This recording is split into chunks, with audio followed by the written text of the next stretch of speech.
The axe meets the tree. Barn. Day 15, Thursday. The axe meets the tree. Is there?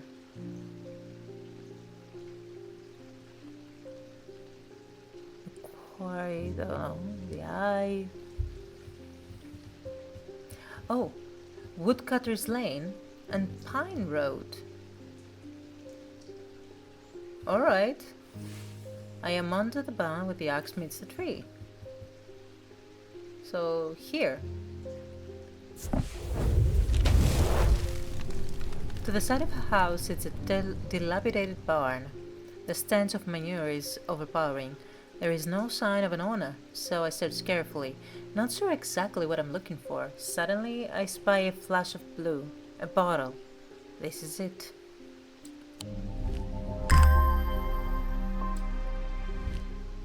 This looks like a certain type of eye.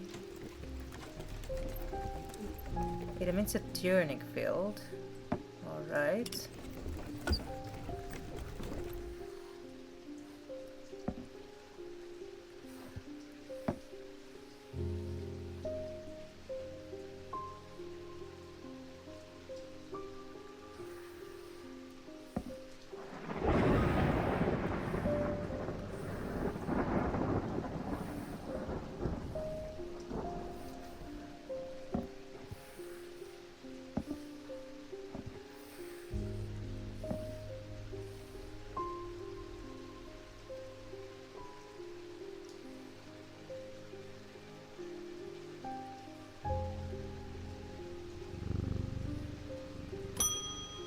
Simone. Good morning. Yes, and to you too, Jupiter. I'm getting more concerned about my mother. Hearing about that poor lady who drowned frightened me. But she'll turn up. She always does. I've had another breakthrough. This time I'm certain it's a clue that leads to another hidden part of strange antiquities.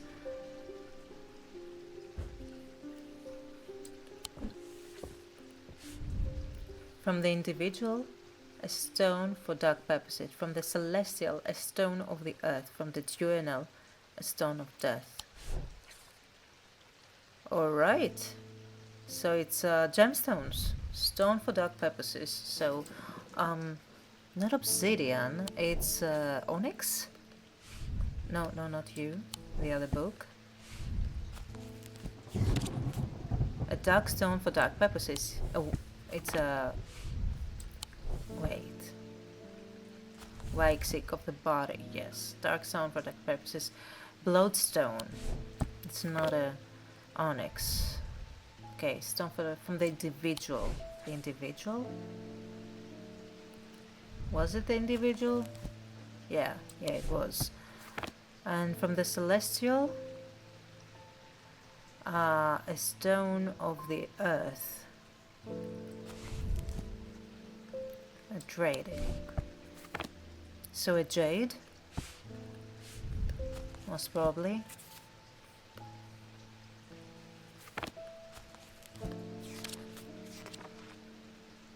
Yeah, jade, stone of the earth. And from the journal, a stone of earth, of death. The journal. Journal is, yeah, of the day or of the night.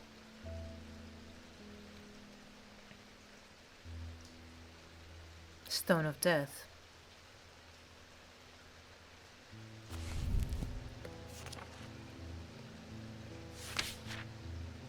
Stone of fire and purity. Stone of the night and darkness. A stone of death and decay.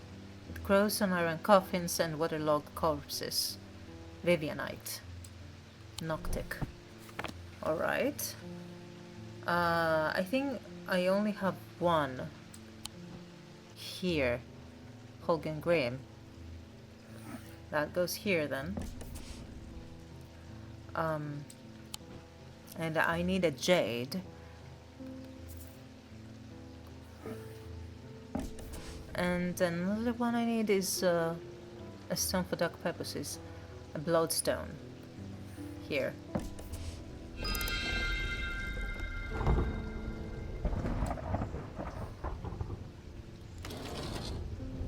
let's make a half moon, or at least that's what I think it's called. And what time is it now? It's 1, 2, 3.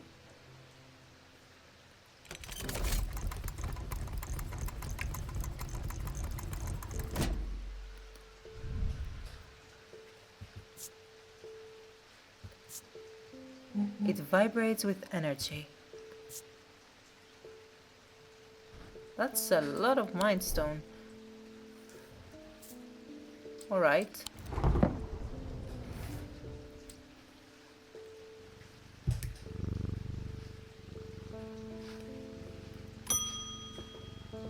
Jacob again.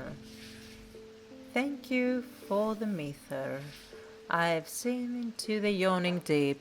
I have seen beauty beyond the comprehending mind. The price is steep, but I pay it gladly. My shadow anchor, broken, must replace. A shadow anchor.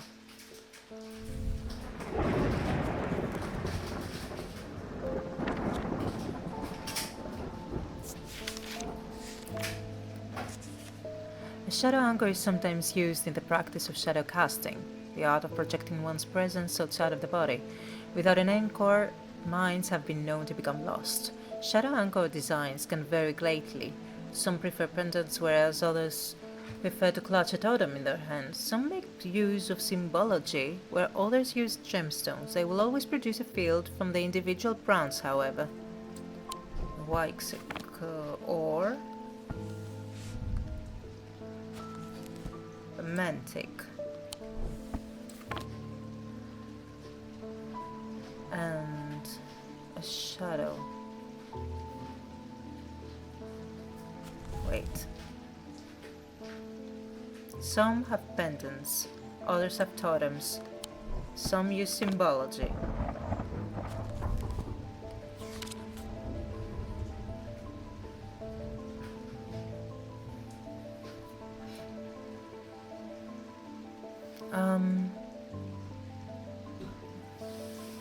Protection, maybe?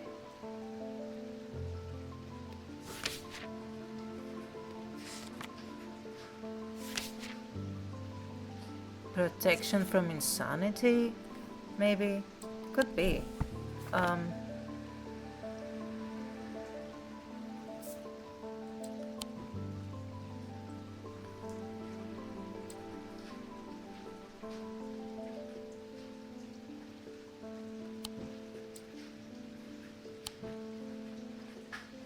Okay.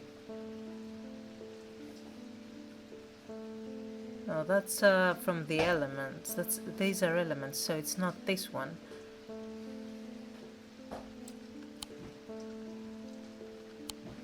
This is libula, so it's not. This is paralysis, so nothing. Not this one. This is against paralysis, I think, and this is sextrum, so it's not this one.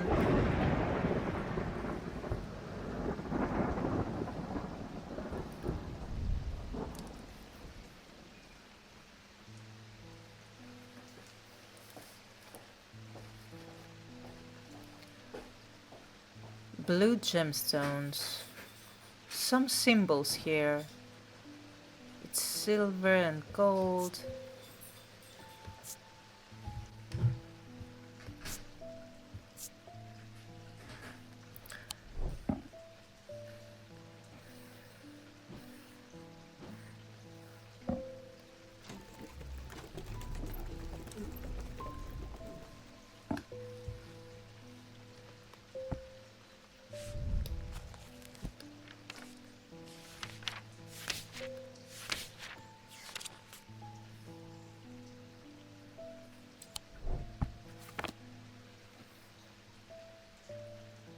Okay, this is a mantic field.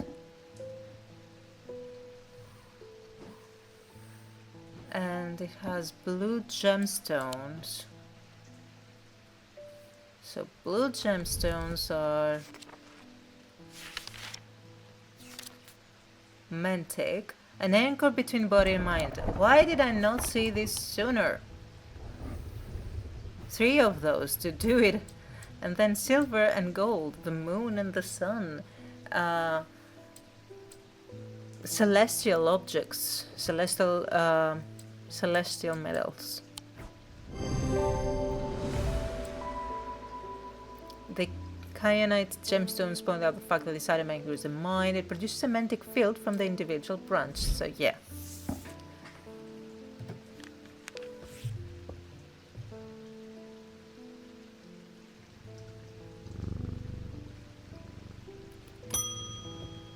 Audrey again.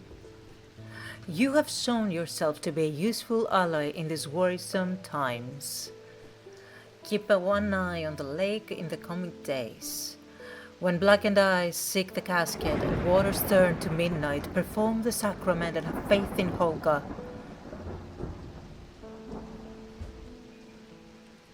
So, am I supposed to be in the cult, like the Horticulture side quest?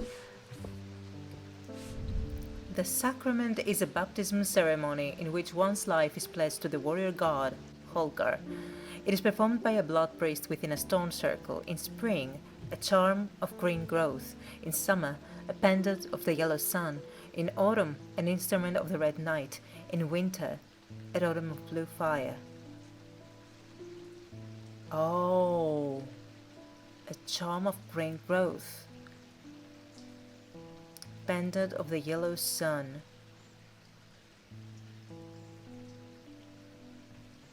Instrument of the red night. The red night?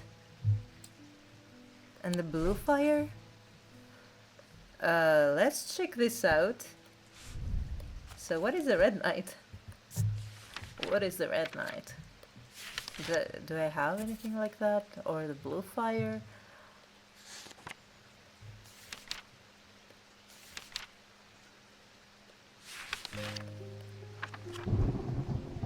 Nothing on the red night. What about the blue fire?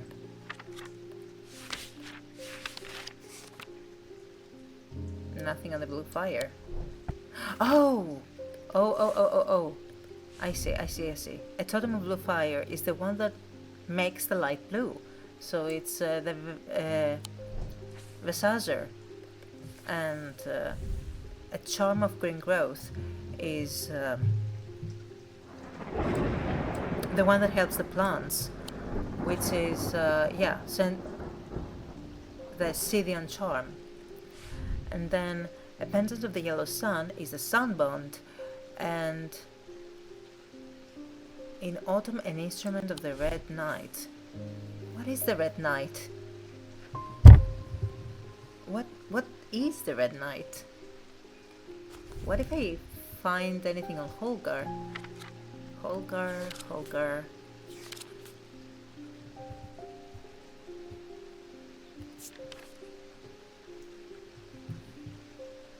Maybe, yeah, the sacrament. Maybe that's the red night? Oh, the mask. Or this thing?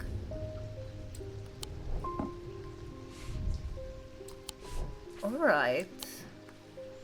Let's keep this here. Here. Alright. So that's a sacrament. And the places that it demands are from here. Spring, summer, autumn and winter.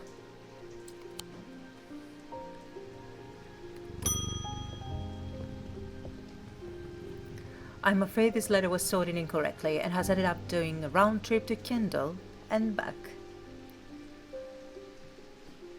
Better late than ever.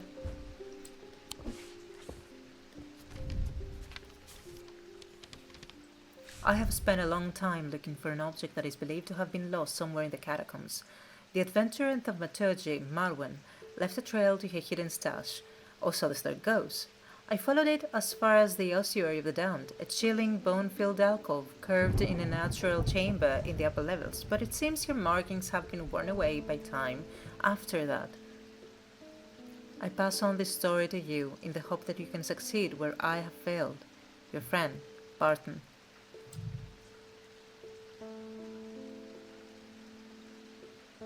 Marwen. The ossuary of the damned.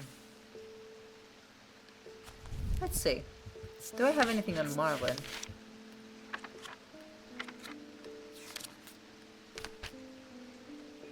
No.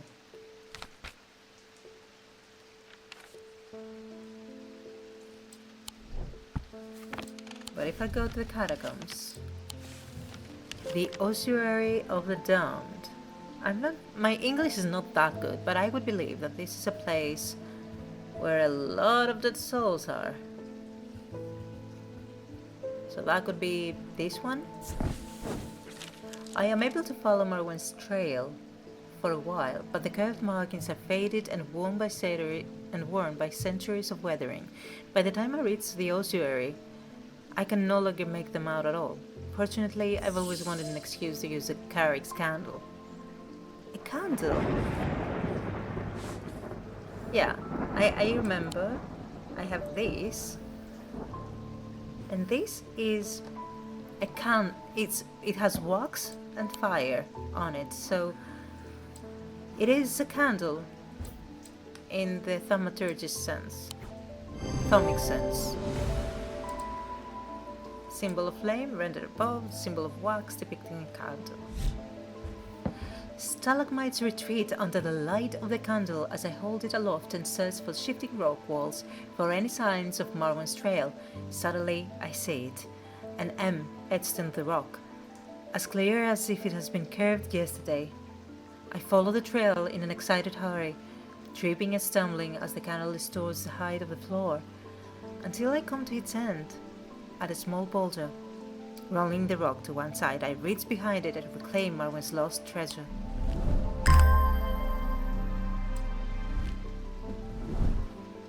Now that I think about it, I didn't look about the candle.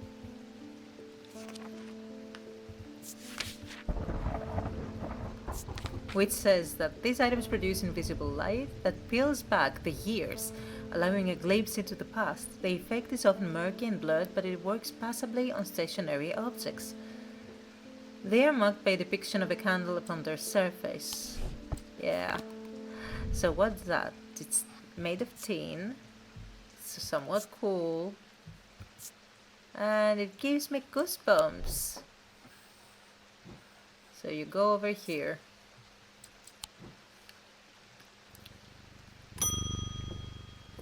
Hello, Barton.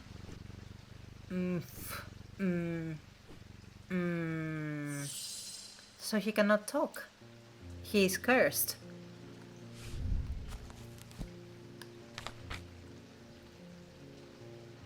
So that is Tormund's paralysis.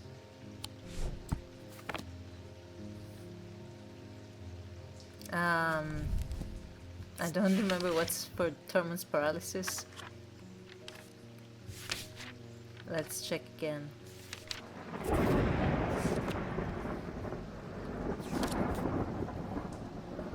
The Tormund's Bane. These can be rolled around the mouth, the tongue, to cure Tormund's paralysis, or one to the neck. And it has a Diurnic field pattern. So, a pendant. What could be a pendant for that? Could it be this? I mean, it does say that you can roll it on the tongue, and it has a roller. And it's the inverse of paralysis. So the symbol is the inversion of paralysis. So this could be that. Yeah, this item can be worn about the neck. It has a moving part that can roll across the tongue, yes, and it produces a Diurnic field. Thank you. I don't even know how I managed to get down from Weatherlam. Everything went dark after reading the inscription on the tall stone, but somehow I knew if I made it to strange Antiquities, I would be okay. Through the darkness, I received a message on the Nameless Ones. They seek an item called an alien casket. So you are the second one to tell me that.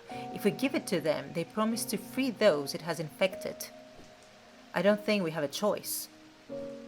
At least we can be certain of one thing. If they have the casket, they will not allow it to be opened. All they desire, all they value, is power. Opening the casket would release all of its contained power.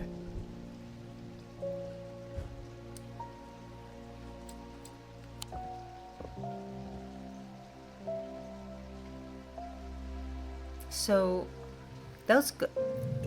He is the second one to tell me about the casket. So I guess it's if you make the painter not a seer and just make her a painter again, then you have this certain path that will tell you about the casket. Now,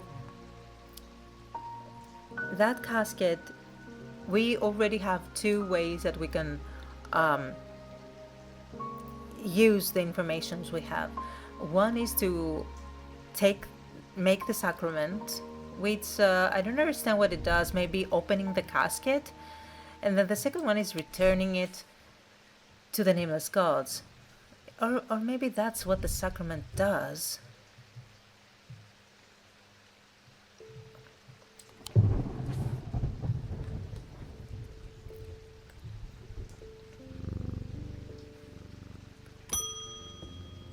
Oh no, Verona. The time has come to decide, Thaumaturgy. The casket wants to be opened. The casket will be opened. Nothing can stop it now, and yet there is still a part of this mind that will not be quiet. Help me to calm this clamoring rage inside my head. This is your chance to elevate yourself above the scaring ants that absently crawl through their meaningless lives. Zephyr of abrasive matter. Oh my goodness. So Verona has been infected with whatever this curse is, and she has those black eyes. And see, while she's possessed, I can see that by her own words, there is a place in her mind that is screaming to get out. Something in her mind screaming to get out, which is her true self. And I have a choice to make now. I either let her be possessed with this dark force from Holger maybe, and or I try to cure her. So, let's see. An abrasive meter is used to purge unwanted memories. So if I use that meter, she will no longer have this, her true self, her mind. Okay, so what about Zephyr?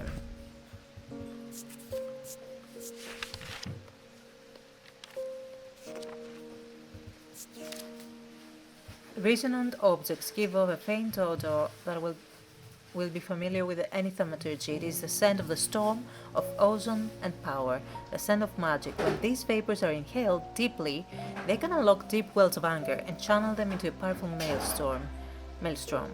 This is the power of the west wind, and this is Zephyrus, the god of the west wind. So, a resonant object that smells of the storm, that will make that part of Verona's mind scream out even more and come up to the surface, so we will help her not be possessed anymore. And here is a very nice path that is diverging now. We have a fork. We are at the fork, and the fork is one way we help the cult, and we pledge ourselves to that nameless god and the nameless gods, and we help the priestess, or we help Verona at least. Helping her with whatever it is that might help this town. She has already helped before with the story from the horticulturists. The horticulture? Horticulture. Horticulture.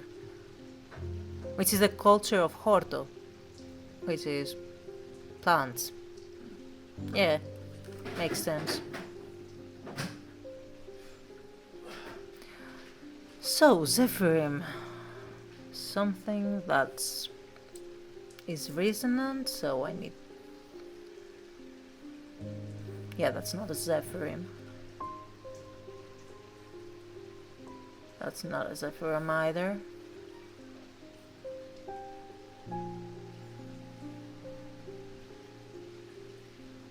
Is that a Zephyrim?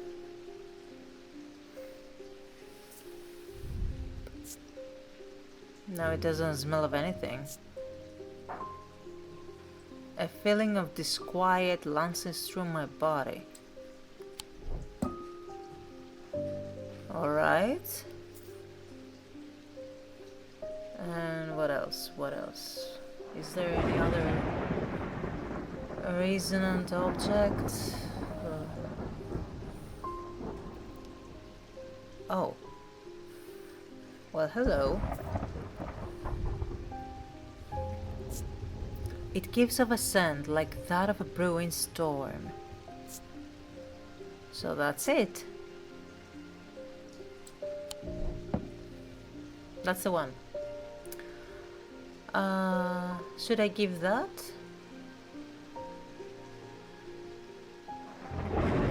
I really don't like the thought of Verona being possessed. So, yeah.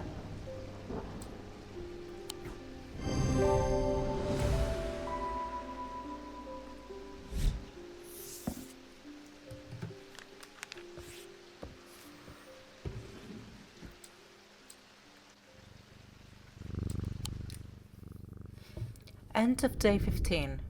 But the problem with storing powerful dark artifacts is that slowly, inevitably, the darkness seeps out.